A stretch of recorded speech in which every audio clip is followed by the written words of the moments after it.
Bidadari, chapter 124. Kenapa harus dibuka semua? Kenapa sih dengan mereka semua ini? Tidak ibuku, tidak Romo Adiwijaya. Mereka aku suruh untuk tidak menutup telepon dulu dan tidak pergi dulu, tapi tetap saja pergi. Sekarang aku harus gimana? Dia sudah menutup teleponnya. Ketakutan Aida di dalam hatinya. Sudah selesai, taruh sana teleponnya. Kalau Aida tidak disapa oleh Reiko, mungkin saja dia masih tetap terhanyut dalam pikirannya. Nah, sekarang dia harus bagaimana? Pak, apa Bapak nggak punya baju tidur? Dan kenapa juga Bapak harus ngelepasin semua pakaian Bapak dan handuk itu? Apa Bapak nggak bisa sih pakai baju yang beneran dikit? Hah? Aida memang sudah menerima teleponnya, tapi dirinya tak tenang. Makanya sambil membuang wajahnya ke sebelah kiri, dia bicara macam tadi. Apa Bapak sengaja? Belum sempat Aida melanjutkan ucapannya, Reiko yang gemas. Lihat sini! Tegasnya sambil tangan kanannya menyibak selimut dan tangan kirinya memegang belakang kepala Aida. Membuat wanita itu yang belum siap apapun, refleks kepalanya mengikuti gerakan tangan itu mengarahkan matanya pada sesuatu. Jelas membuat Aida langsung menutup matanya cepat-cepat. Siapa yang menyuruhmu menutup mata? Buka matamu dan lihat. Gak mau, aku gak mau buka mata. Orang waras mana yang mau melakukan itu? Aida berpikir jernih. Dia tentu saja tak ingin melihat sesuatu yang mengotori matanya. Jika kamu tidak mau melihat, aku akan mendekatkan kepalamu ke sana, membiarkan bibirmu menyentuhnya. Reiko bicara lagi dan tentu saja membuat Aida menggelengkan kepalanya. Tapi, apakah Reiko menyerah? Lakukan! Gak mau! Ini yang membuat Reiko mendekatkan kepalanya sambil berbisik di telinga Aida. Aku tidak pernah main-main kan kalau mengancam. Ya, Aida tahu soal ini dan dia pun ketakutan. Aku sudah membuka mataku dan melihatnya. Kenapa? Sial, kencang banget lagi dia memegang belakang kepalaku. Aku bahkan tidak bisa melihat ke arah yang lain kecuali melihat sesuatu yang tidak sudi sebenarnya kulihat. Bagian pangkal kaki Reiko, bagian yang mesti dia jaga dan tidak boleh ditunjukkan ke sembarangan orang, tapi boleh ditunjukkan pada Aida sebetulnya, karena status mereka. Lihat, bentuknya gimana? Ya, begitu. Memang Bapak ingin aku mengatakan bentuknya kayak gimana? Sungguh jawaban yang tidak memuaskan untuk Reiko. Lihat itu baik-baik, bentuknya gimana? Apa itu bangun atau tidak? Ya, aku mana tahu itu bangun atau tidak. Aku tidak pernah memperhatikannya seperti itu, dan seumur hidup baru aku melihatnya sekarang. Aida tidak berbohong, karena biasanya yang mengurus ayahnya dulu waktu sakit adalah ibunya, dan dia tidak pernah melihat bagian yang itu. Lingga usianya tidak terlalu jauh darinya, dan Lingga kecil tidak pernah mandi bareng dengan Aida juga. Ibunya memang sudah memisahkan anak-anaknya yang laki-laki dan perempuan, dan bentuk yang saat sudah dewasa ini kan memang berbeda dari yang sangat kecil, makanya Aida memang tidak tahu. Itu tidak bangun, itu masih dalam bentuk dia dorman. Sampai gemas Reiko mengatakan itu. Ya, terus kenapa kalau tidak bangun? Awas dong kepalaku, kenapa aku harus tetap menatap ke sini sih? Disitulah baru Reiko melepaskan tangannya dari belakang kepala Aida, sehingga membuat wanita itu menatap Reiko kesal. Itu tandanya dia tidak tertarik padamu. Seru Reiko yang kini melirik Aida sudah dalam posisi diam menutup bagian yang memang tadi membuat Aida panik. Aku kesini cuman buat tidur dan jagain kamu, bukan buat ngelakuin sesuatu sama wanita yang gak membuatku punya hasrat sama sekali. Ya tapi, kalau Bapak kesini cuman pengen tidur, tadi ngapain juga Bapak harus mengangkat telepon ibu saya? Malam-malam begini, kamu video call ibumu, melihatmu sendirian. Ya apa nggak curiga tiap malam selalu sendirian? Reiko yang sudah menepuk-nepuk bantal itu, dia melirik lagi pada Aida. Itu semuanya acting. Lagian, apa yang tadi aku lakukan itu adalah sesuatu yang wajar dilakukan oleh suami istri. Jadi, kamu jangan GR. Aida cepat-cepat menggelengkan kepalanya selesai dia mendengar itu. Saya tuh nggak pernah GR, Pak.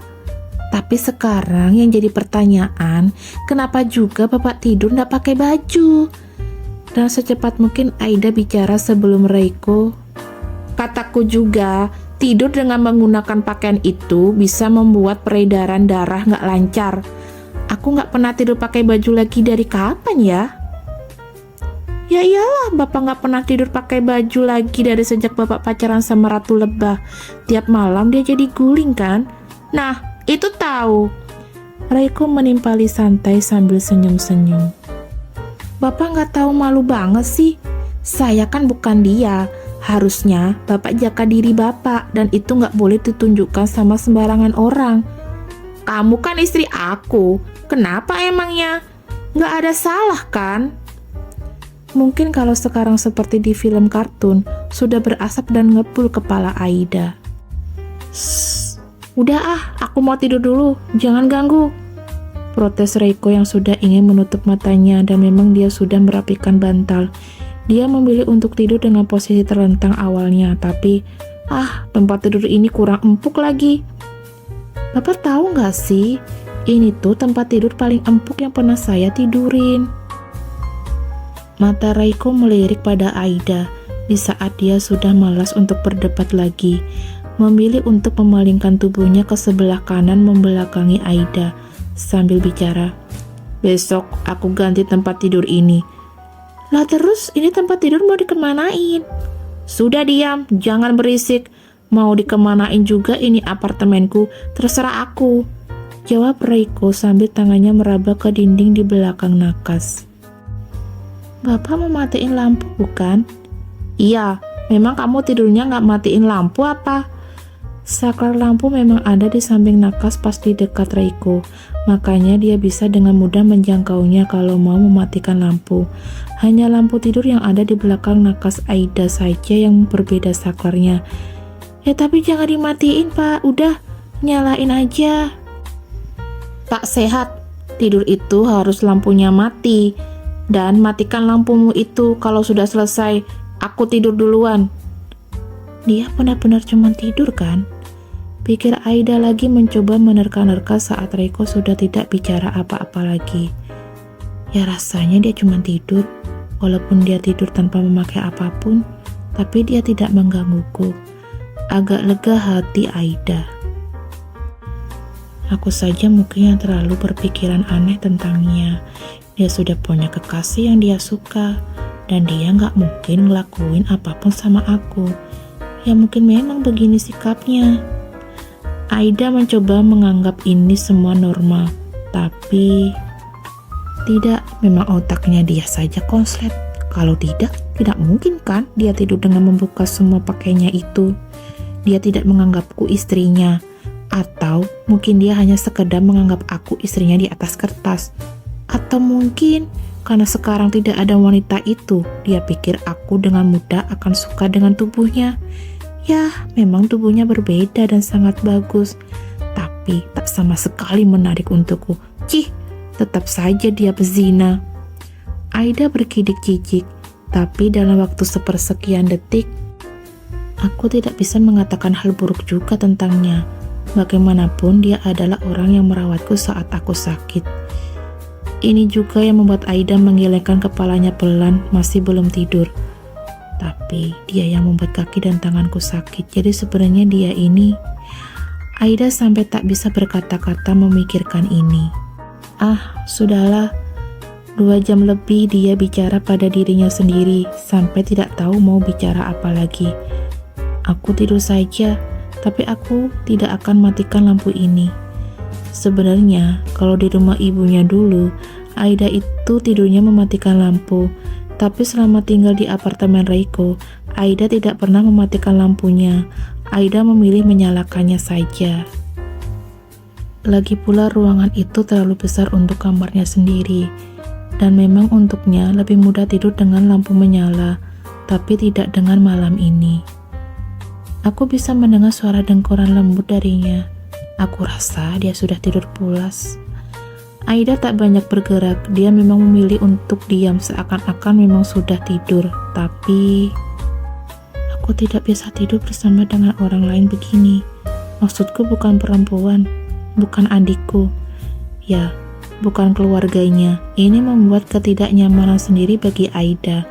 Orang yang ada di sampingnya itu, seseorang yang tidak ada hubungan kekerabatannya. Ini juga sangat mengganggu kewarasannya. Tapi ya sudahlah. Aida bersusah payah untuk tidur. Hampir di jam 12 malam baru matanya bisa terpejam.